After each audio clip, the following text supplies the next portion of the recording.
In today's video, I'm going to teach you how to cancel a QuickBooks Online subscription. If you need to stop your QuickBooks Online service, the process is fairly simple, but there is one important requirement to keep in mind before you begin. You must be logged in with the primary administrator account. If you are signed in with a different user profile, even if it's an admin-type user, you may not have access to the billing area where subscription changes are managed. Start by logging into your QuickBooks Online account.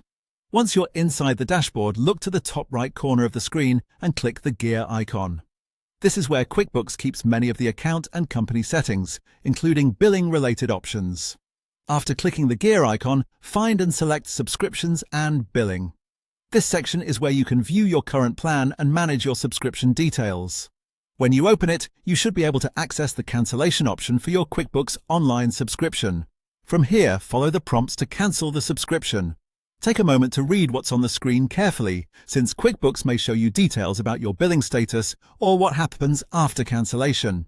That helps make sure you understand the change before confirming it.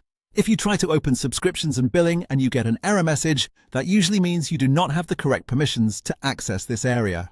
In most cases, this happens when you are not logged in as the primary administrator. If that happens, sign out and log back in with the correct account, then repeat the same steps.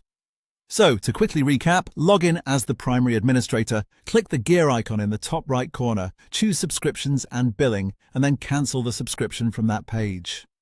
If you see a permissions error, it means the account you're using does not have access to make billing changes. That's all there is to it. Once you're in the right account, the cancellation process is straightforward and only takes a minute.